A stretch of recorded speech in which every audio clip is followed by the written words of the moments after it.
It would be a lie if I told you that I often think about the good men and women that take care of our city. The simple act of picking up garbage in the mornings to cleaning the streets at night while we're asleep. But the reality is that I don't.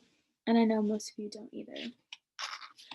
It is a blessing that all we have to do is walk our trash bins to the side of the street in the mornings instead of driving them all the way out to the dump.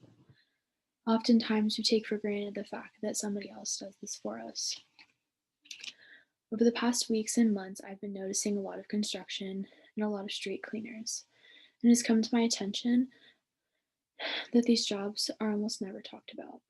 It upsets me to think how much of my life I have been taking for granted the people that scrape graffiti off the side of the walls and the janitors that make sure there's not 6 feet of dust and dirt everywhere I go. With that being said, I will begin with explaining how this picture embodies 3 of the 7 rhetorical purposes: public, pragmatic, and powerful. To start, this picture is public. It is meant to be addressed to everyone. This picture is from a maintenance art series titled Touch Sanitation Project by Merle Eucless, who's in the picture.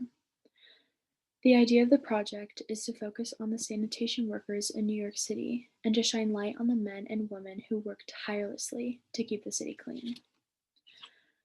The emphasis is on sanitation workers who she feels are stigmatized because we, the population, are generally unwilling to realize that the people that pick up the garbage are not the ones to make it.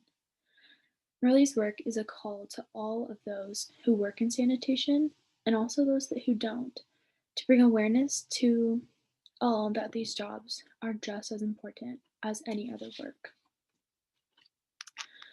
Furthermore, this picture is pragmatic. It helps stress facts and actual occurrences.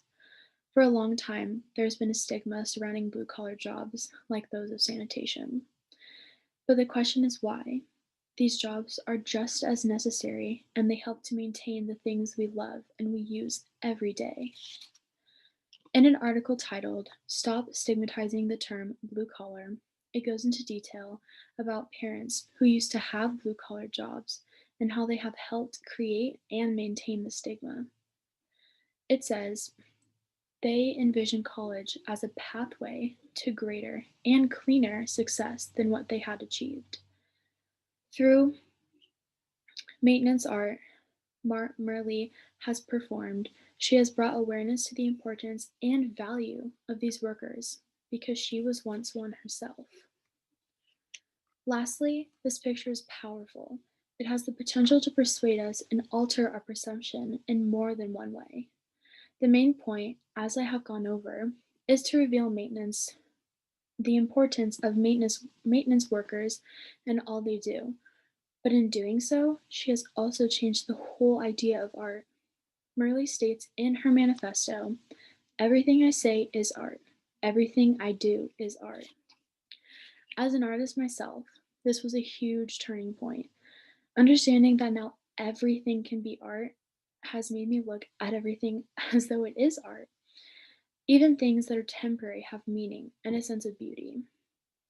The reason Merle was confident enough to call this work art is because she, again, was in their shoes, but she was also an artist. She knew that the time, effort, and sweat that went into being a maintenance worker was the same time, effort, and sweat that goes into being an artist. In conclusion, this picture was able to express 3 rhetorical purposes: public, by doing these acts out in the open, but also addressing it to the public. Following was pragmatic. The fact is that blue collar jobs like that of sanitation are probably the most valuable jobs there are in order to maintain the streets we live and drive on every day. Lastly, powerful. Not only was her goal to change the stigma around maintenance work, but also change the idea of what art can be. I encourage everyone to think twice when you see a garbage truck or janitors and to say thank you, because if we didn't have them and if we didn't have those jobs, our city would not look the way that it looks now.